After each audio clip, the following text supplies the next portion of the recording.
সূরা আত-তাহরীম। أعوذ بالله من الشيطان الرجيم. بسم الله الرحمن الرحيم. يا أيها النبي لم تحرم ما أحل الله لك تبتغي مرضات أزواجك والله غفور رحيم. হে নবী, আল্লাহ তাআলা তোমার জন্য যা হালাল করেছেন তা তুমি কসম করে নিজের উপর কেন হারাম করছো? তুমি কি এর মাধ্যমে তোমার স্ত্রীদের খুশি করতে চাও? তেমন কিছু হলে আল্লাহর কাছে ক্ষমা প্রার্থনা করো, কারণ আল্লাহ তাআলা ক্ষমার আধার ও পরম দয়ালু।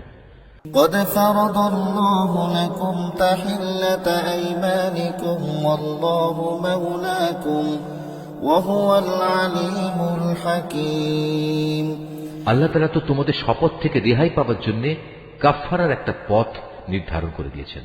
মূলত আল্লাহ তাআলাই হচ্ছেন তোমাদের একমাত্র সহায়, তিনিই সর্বজ্ঞ, তিনিই প্রজ্ঞাময়।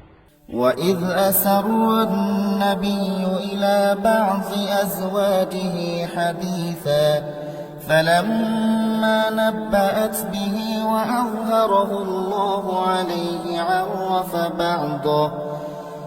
عَرَّفَ بَعْضَهُ وَأَعْرَضَ عَن بَعْضٍ فَلَمَّا نَبَّأَهَا بِهِ قَالَتْ مَنْ أَنبَأَكَ هَذَا قَالَ نَبَّأَنِيَ الْعَلِيمُ الْخَبِيرُ. যখন আল্লাহর নবী তার স্ত্রীদের একজনকে একান্ত চুপিসারে কিছু একটা কথা বলল এবং সে তা অন্যের কাছে প্রকাশ করে দিল, আল্লাহ তাআলা তার এই বিষয়টা নবীকে ওহীর মাধ্যমে জানিয়ে দিলেন। তখন রাসূল কিছু কথা গোপনীয়তা প্রকাশকারী স্ত্রীকে জানিয়ে দিল, আবার কিছু কথা এড়িয়েও গেল। সুতরাং নবী যখন তার সে স্ত্রীর কাছ থেকে সমগ্র বিষয়টা জানতে চাইল, তখন সে বলল, আপনাকে এই খবরটা কে জানালো? নবী বলল, আমাকে জানিয়েছেন সেই মহান আল্লাহ তাআলা, যিনি সর্বজ্ঞ ও সম্যক জ্ঞাত। ইন তাতুবা ইলাল্লাহি ফাকাদ সাগাত কুলুবুকুমা ওয়া ইন তাযাহারু আলাইহি ফাইন্নাল্লাহা হুয়া মাওলাহু ওয়া জিবরিল ওয়া সালিহুল মুমিনিন والملائكة بعد ذلك ظهير. যে দুজন স্ত্রী এর সাথে জড়িত, নবী তাদের উভয়কে ডেকে বলল, তোমরা দুজন যদি আল্লাহর কাছে তওবা করে নাও, কেননা তোমাদের উভয়ের মন অন্যায় ও বাঁকা পথের দিকে কিছুটা ঝুঁকে পড়েছিল, তাহলে অবশ্যই আল্লাহ তাআলা তোমাদের ক্ষমা করে দেবেন। আর যদি তোমরা উভয়ে তার বিরুদ্ধে একে অপরের পৃষ্ঠপোষকতা করো, তাহলে জেনে রাখো আল্লাহ তাআলাই তার নবীর সহায়। তাছাড়াও তার সাথে রয়েছে জিব্রাইল ফেরেশতা ও নেককার মুসলমানদের দল। এরপরেও আল্লাহ সমগ্র ফেরেশতাকুল তার সাহায্য করতে এগিয়ে আসবে। আসা রাব্বুহু ইন তাল্লাকাকুন্না আন ইউবদিলাহু আজওয়াজান খায়রান মিনকুন্না মুসলিমাতিন মুমিনাতিন قانتات تائبات عابدات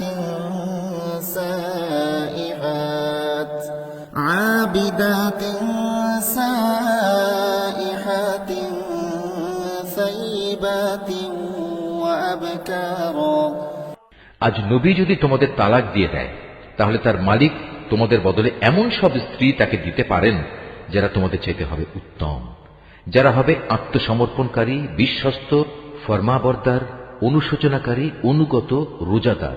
হতে পারে তারা কুমারী, হতে পারে অকুমারী। ইয়া আইয়ুহাল্লাযীনা আমানু কু আনফুসাকুম ওয়া আহলিকুম নারান وقودها الناس والحجارة عليها ملائكة غلاظ شداد لا يعصون الله ما أمرهم ويفعلون ما يؤمرون হে ঈমানদার লোকেরা, তোমরা নিজেদের ও নিজেদের পরিবার পরিজনদের জাহান্নামের সেই কঠিন আগুন থেকে বাঁচাও, যার জ্বালানি হবে মানুষ আর পাথর। সে জাহান্নামের প্রহরা যাদের উপর অর্পিত, সেসব ফেরেশতা সবাই হচ্ছে নির্মম ও কঠোর। তারা দণ্ডাদেশ জারি করার ব্যাপারে আল্লাহর কোনো আদেশই অমান্য করবে না। তারা তাই করবে যা তাদের করার জন্য আদেশ করা হবে। يا أيها الذين كفروا لا تعتذروا اليوم إنما تجزون ما كنتم تعملون সেদিন অস্বীকারীদের তারা বলবে, হে কাফেররা, আজ তোমরা দোষ ছাড়ানোর জন্য কোন রকম অজুহাত তালাশ করো না। আজ তোমাদের সেই বিনিময়ই দেয়া হবে যা তোমরা দুনিয়ায় করে এসেছো। يا أيها الذين آمنوا توبوا إلى الله توبة نصوحا عسى ربكم أن يكفر عنكم سيئاتكم ويدخلكم جنات تجري من تحتها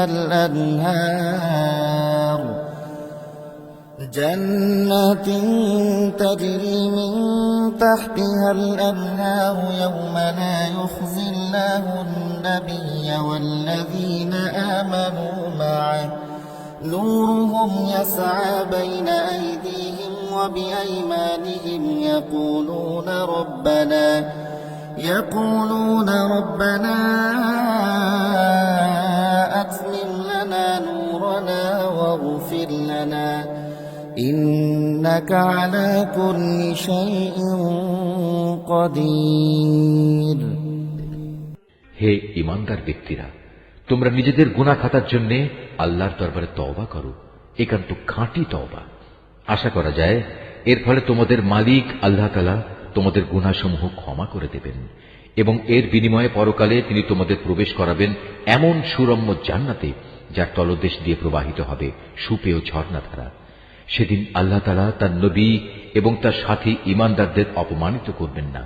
সেদিন তাদের ঈমানের জ্যোতি তাদের সামনে ও তাদের ডান পাশ দিয়ে বিচ্ছুরিত হয়ে এমন ভাবে ধাবমান হবে যে সর্বদিক থেকেই তাদের এ আলো পর্যবেক্ষণ করা যাবে।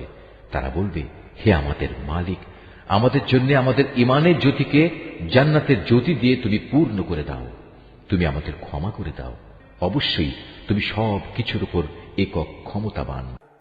يا أيها النبي جاهد الكفار والمنافقين واغلظ عليهم ومأواهم جهنم وبئس المصير হে নবী, তুমি কাফের ও মুনাফিকদের বিরুদ্ধে জিহাদ ঘোষণা করো এবং তাদের ব্যাপারে কঠোরতা অবলম্বন করো, কেননা তাদের ঠিকানা হচ্ছে জাহান্নাম, আর তা হচ্ছে এক নিকৃষ্ট নিবাস।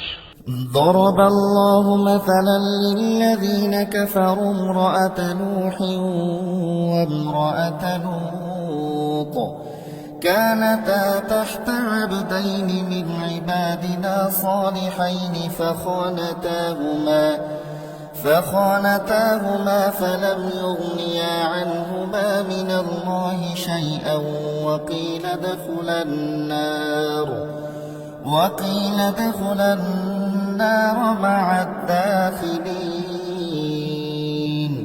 আল্লাহ তাআলা কাফেরদের জন্য নূহ ও লূতের স্ত্রীদের উদাহরণ পেশ করছেন। তারা দুজনেই ছিল আমার দুজন নেক বান্দার স্ত্রী, কিন্তু তারা উভয়ই সে দুজন বান্দার সাথে বিশ্বাসঘাতকতা করেছে। অতএব আল্লাহর আযাব থেকে তারা কোনো ক্রমেই এদের বাঁচাতে পারল না, বরং তাদের ব্যাপারে আল্লাহর হুকুম ঘোষিত হল, তোমরা আজ প্রবেশ করো জাহান্নামের আগুনে। যারা এখানে প্রবেশের উপযুক্ত তাদের সবার সাথে। وضرب الله مثلا للذين آمنوا امرأة فرعون إذ قالت رب ابن لي عندك بيتا في الجنة ونجني من فرعون وعمله ونجني من القوم الظالمين একইভাবে আল্লাহ তাআলা মুমিনদের জন্য ফেরাউনের স্ত্রীকে অনুকরণযোগ্য এক উদাহরণ হিসেবে পেশ করেন। সে প্রার্থনা করেছিল, হে মালিক, জান্নাতে তোমার পাশে তুমি আমার জন্য একখানা ঘর বানিয়ে দিও, আর দুনিয়ার এ ঘরেও তুমি আমাকে ফেরাউন ও তার যাবতীয় কর্মকাণ্ড থেকে বাঁচিয়ে রেখো। তুমি আমাকে উদ্ধার করো এ জালেম সম্প্রদায়ের যাবতীয় অনাচার থেকে। ومريم ابنة عمران التي أحصنت فرجها فنفخنا فيه من روحنا وصدقت بكلمات ربها وكتبه وكانت من القانتين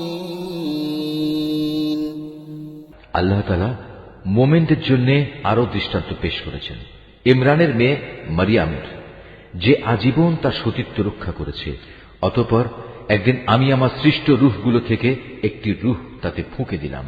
সে তার মালিকের কথা ও তার প্রেরিত কিতাবসমূহের উপর পুরোপুরি বিশ্বাস স্থাপন করেছে। সত্যি সে ছিল আমার একান্ত অনুগত বান্দাদেরই একজন। Mahfuz, Art of Nature.